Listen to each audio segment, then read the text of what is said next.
Voilà donc l'énorme sensation de cette première véritable journée chronométrée sur le Dakar 2016 entre Villa Carlos Paz et Tarmas Rio Hondo. Sébastien Loeb, pour ses débuts, remporte un premier succès, mais plus que cela, c'est la Peugeot 2008 qui fait également forte impression en ce début de parcours. Il est 9 fois champion du monde, on sait que c'est le meilleur pilote du monde en rallye, donc c'est presque logique qu'il soit devant. Je suis surpris par la vitesse de la Peugeot, en particulier dans une spéciale comme celle d'hier.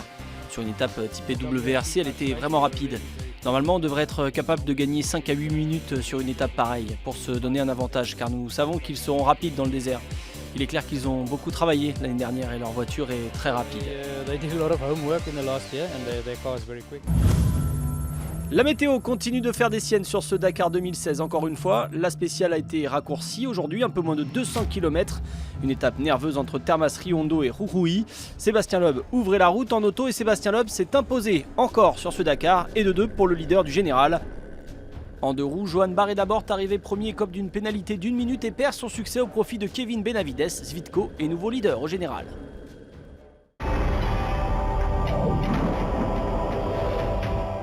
Sébastien Loeb est l'attraction de ce début de Dakar 2016. Deuxième tracé chronométré et deuxième succès pour le Nonup, le champion du monde de rallye. D'ailleurs, en ce début de parcours, il retrouve ses sensations de pilote sur piste et on sent bien que les conditions argentines n'ont pas de secret pour le pilote Peugeot. Pas encore de navigation à proprement parler et Loeb en profite pour faire des écarts avant le grand désert. En tête à tous les checkpoints, il domine la concurrence, emmené par Carlos Sainz, lui aussi sur Peugeot, et par la Mini de Nasser Al-Attiyah, le vainqueur sortant. Les 2 hommes sont sous les 2 minutes à Jujuy aujourd'hui. Les autres favoris pour la victoire finale, notamment De Villiers sur Toyota ou encore Stéphane Peter Hansel, sont un peu plus loin, à moins de 3 minutes. Le Sud-Africain est d'ailleurs le dauphin actuel de Loeb, mais déjà plus de 5 minutes au général. Enfin, encore une mauvaise journée pour la Mini 304 de Nani Roma. Le vainqueur 2014 accuse encore un retard conséquent sur cette étape. Il termine 13e à plus de 6 minutes et il a déjà près d'1 heure de retard au général sur Loeb. Un gouffre.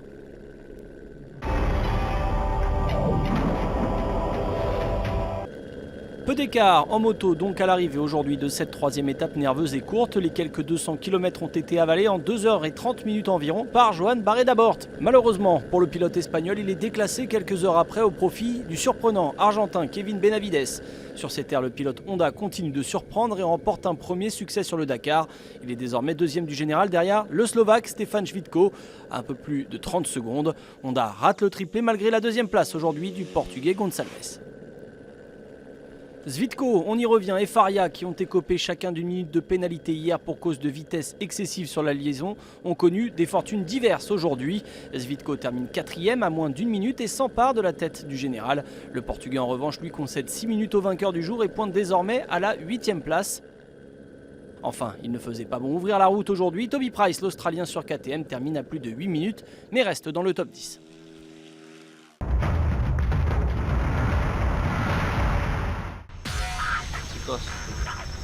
Este es el roadbook para mañana. Le défi est de taille pour Ariel Hatton et son buggy Acciona, une voiture électrique. L'Argentin est rentré bien tard au bivouac lundi soir, mais il s'accroche. Il aura fallu 7h41 à Hatton pour boucler l'étape, soit près de 4 heures après Sébastien Loeb. Mais comptez sur lui, il ne manque pas d'énergie.